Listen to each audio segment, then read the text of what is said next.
बोले क्या करना है? अन्यस्य दोष गुण चिंतन मासु मुक्त्वा।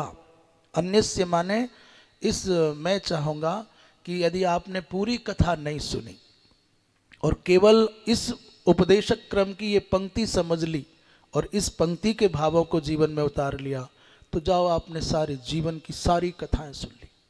अन्यस्य माने दूसरे के, क्या करना है? बोले दोष गुण चिंतन मासु मुक्त्वा। अभी हमको अपनी बात कर रहे हैं, हमको उनके बहुत दोष दिखाई देते हैं, उनके माने सामने जो भी हो, नहीं हो, दूर हो, हमारे चित्त में वो बहुत समझ में आता है, ये कमी है, ये कमी है, ये कमी है, ये बुराई है। और इस चक्कर में जब अपने मन के दर्पण को साफ करने का अवसर आता है तो समय पूरा हो जाता है, घंटी बज जाती है, हमको अपने आप को सुधारने का होश नहीं रहता। जब तक हमको दूसरों के दोष देखने की वृत्ति रहेगी तब तक हम अपने दोषों से छुटकारा कभी नहीं पा सकते। बुराइयों में आकंठ डूबा हुआ व्यक्ति दूसरों के बहुत दोष गिनाता है, बहुत देखता है। इसलिए मनुष्य को आत्म कल्याण की अपेक्षा है, अभिलाषा है, तो दूसरों के दोषों का चिंतन एक अवस्था है, देखना दूसरी अवस्था, देखना और सुनना एक अवस्था है। दूसरे के दोषों को, बुराई को देखना और सुनना ये एक स्टेज है, एक अवस्था है। दूसरी है दूसरे के दोषों को चिंतन करना।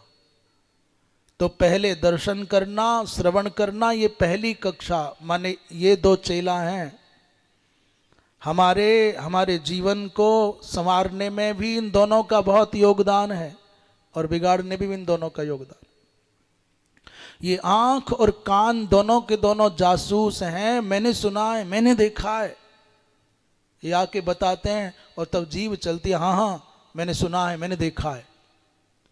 और ये दोनों के दोनों मौन हो जाएं तो ये बेचारी क्या कहेगी? कोई पूछेगा क्या? बोले भाई देखा नहीं, भैया सुना नहीं। आपने देखा होगा, सुना होगा, तब न बोलोगे। नहीं देखा, नहीं सुना तो कल्पना नहीं कर सकते।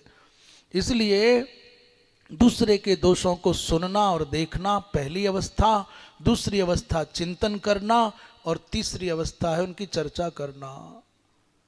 मैं चर्चा नहीं करता, मैं बुराई नहीं करता, सब मैं तो सुन लेता हूं, मेरी यहाँ में क्या बात है? तो सुनने वाला भी सुनाने वाले को प्रोत्साहित करने के कारण, सुनाने का अवसर देने के कारण, जब सुनने वाला नहीं होगा तो सुनाने वाला क्या करेगा? बराबर का अपराधी है। तो जो मनुष्य दूसरों के दोषों को सुनता है, देखता है, चिंतन करता है, चर्चा करता है, जाओ हम दावा करके कहते हैं आज आपके सामने वो जीवन में कभी भी आध्यात्मिक उन्नति नहीं कर सकता। और जिसको अपने जीवन में आध्यात्मिक उन्नति का कोई प्रतिमान बनाना है, कुछ पाना है, उसको इस दोष से मुक्त होना होगा, होना होगा, होना होगा।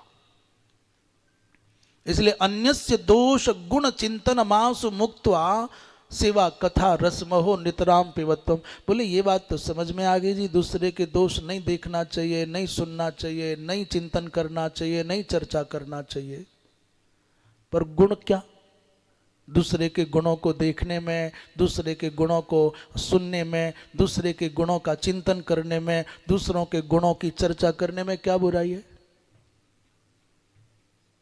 अच्छा बताओ ना, दूसरे की बुराई तो ठीक है, नहीं देखना है, नहीं सुनना है, नहीं करना है, पर अच्छाई की चर्चा करने में क्या बुरा है?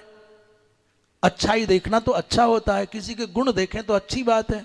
बोले आपको पता ही नहीं है, जितना घातक, जितना विषाक्त दूसरे की बुराई देखना है, उतना ही घातक, उतना ही विषाक्त दूसरे की अच्छाई देखना है। पहले बताओ कुछ समझ में आया कि नहीं आया? नहीं आया। अच्छाई देखने में क्या बुरा है? किसी की अच्छाई की चर्चा करने में क्या बुरा है? तुम जब दूसरों की अच्छाई देखने लग जाओगे तो तुम्हारे पतन का आरंभ हो गया। यही तो शुरुआत है। बहुत अच्छी लग रही है, बहुत अच्छा लग रहा है, यहां से शुरुआत है पतन की। दूसरे के गुण देखोगे, दूसरे की अच्छाई देखोगे, वो अच्छा लगना आपके चित्त को कीड़ा लगना है। आपके चित्त को विष लग गया, जहर लग गया, फिर उसको पाना चाहोगे, राग हो गया, और राग की आग में लगे तो भगवान का भजन कब करोगे? इस संसार की वस्तु से, संसार के व्यक्ति से, संसार के स्थान से जो शुरुआत होती है पतन की, अच्छे लगने से होती है। इसलिए दूसरों के गुणों को देखो तो इग्नोर मारो, उसके गुणी होने से तुम्हारा क्या होगा? किसी की अच्छाइयां देखो, बस दिख गया, खत्म कर देना चाहिए, चिंतन मत करो, चर्चा मत करो। करोगे तो राग होगा, राग होगा तो फिर आग जलेगी, आग जलेगी तो जल जाओगे। दूसरे के दोषों को देखोगे तो फिर आपको द्वेष आएगा, घृणा आएगी,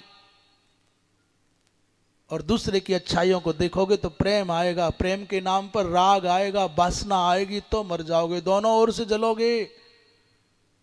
जो दूसरी पंक्ति की बात कर रहे थे, अन्यस्य दोष गुण चिंतन मासु मुक्त्वा, और फिर क्या है? सेवा कथा रसमहो नितराम पिबत्वम।